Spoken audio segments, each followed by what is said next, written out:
Ela pode ser considerada como a esteticista da linguagem. Tem participado de diversos programas e possui uma conta no Quai e outras redes sociais. Tem sido criticada por diversos acadêmicos, mas também por pessoas leigas. Demonstra um certo preconceito e até mesmo intolerância aos que não possuem um código de linguagem, pelo menos do ponto de vista burguês. Então, eu recebi este vídeo e eu gostaria de comentar um pouco sobre as falas desta professora de língua portuguesa. Vamos lá. Há alguns dias eu estava em um voo, lembrando que voo não tem mais acento, quando de repente ouvi uma voz feminina.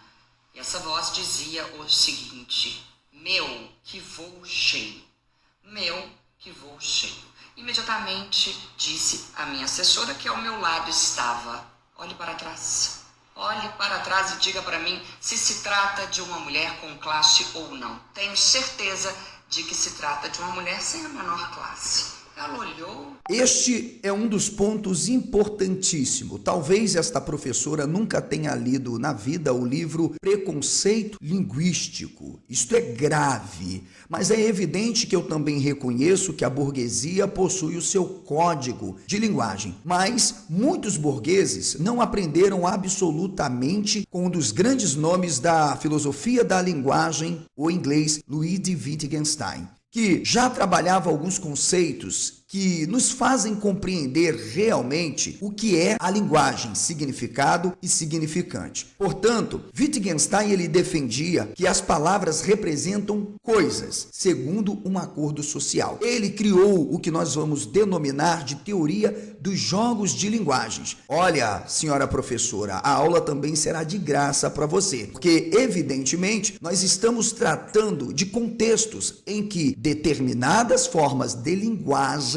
podem ser aplicadas. E neste caso, nós vemos aqui não apenas um grave erro de quem domina, pelo menos esteticamente, a linguagem. Não compreende a dimensão da linguagem para o seu devido papel, que é a comunicação. E é evidente que Wittgenstein rejeitou essa ideia inicial. O uso da linguagem era mais importante do que a própria convenção. Portanto, observe que é de uma bestialidade ou imbecilidade tão grande alguém que domine o conhecimento vernacular, erudito da língua portuguesa, não saber em qual contexto se deve aplicar e o tipo de regras sobre a própria linguagem. Por que eu estou respondendo esta senhora? Simples, pelo fato de que muitas pessoas nos comentários dos vídeos estão demonstrando um certo medo até de escreverem e responderem às suas posições. Algumas até disseram assim: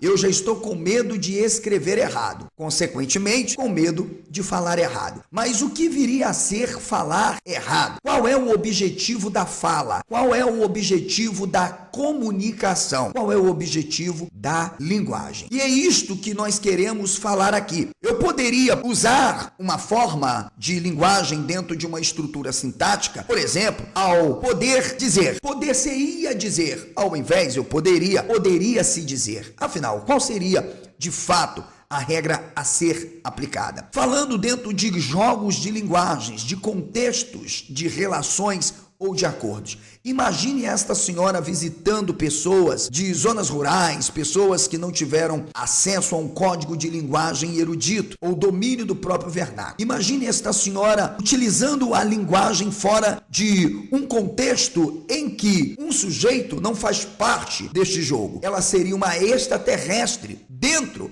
de um determinado contexto. E para isso eu quero trazer algumas coisas para que você que acompanha esta senhora não se sinta menosprezado, não se sinta envergonhado por falar nós vai, nós vem, meu, ok, kkkk, enfim, usar aquilo que na verdade é muito comum numa linguagem não mais convencional. Então vem para cá. Imagine, eu sou estudante no curso de Direito, fiz este curso de português jurídico. Eu tenho a absoluta certeza que ao conversar com ela dentro do contexto jurídico, ela não conheceria 10% dos termos que eu poderia empregar. Ela precisaria de um léxico, de um dicionário ou, quem sabe, de um analítico. Já que a própria professora alegou em uma entrevista que ela não domina o campo semântico. Aliás, ela demonstrou que não domina a semiótica, pois deixou de compreender o que significa significante e significado. Pois bem,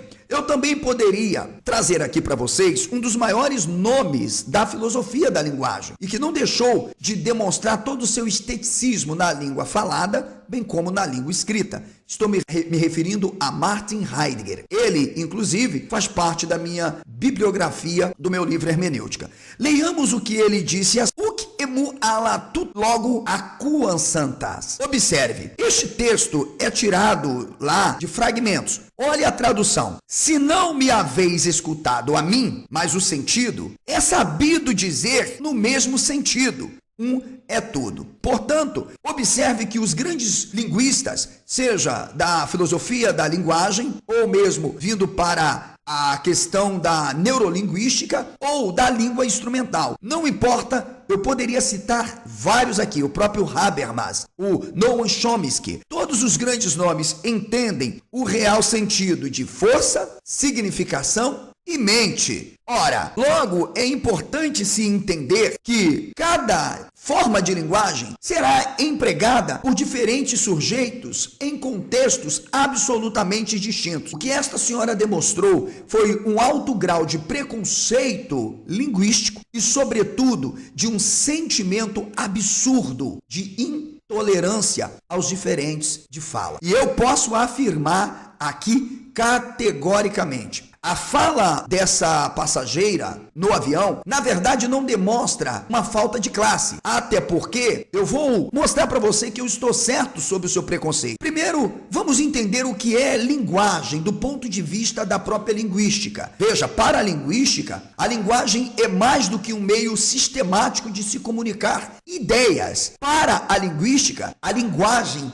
tem a ver também com a expressão dos nossos sentimentos dentro de signos convencionais, sonoros, gráficos ou gestuais. Aliás, a linguagem, ela também é a expressão de nossos sentimentos. A professora deve ter lido muito Aristóteles, a retórica, pois, afinal, ninguém mais demonstrou tanto esteticismo em relação à linguagem do que Aristóteles, não é verdade? Portanto, veja que não há absolutamente nada equivocado pelo fato de alguém, principalmente se tratando de uma mulher, dizer meu dentro de um avião. E vamos ao preconceito. Pois bem, se você entender o contexto que ela usou a palavra classe para se referir distintamente a uma pessoa de um baixo nível ou de uma categoria social inferior, já demonstra que é uma burguesinha e com certeza é alguém que deve ter umas outras mentalidades. O que é classe? Classe é uma categoria de indivíduos.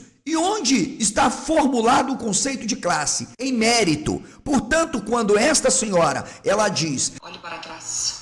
Olhe para trás e diga para mim se se trata de uma mulher com classe ou não. Tenho certeza de que se trata de uma mulher sem a menor classe.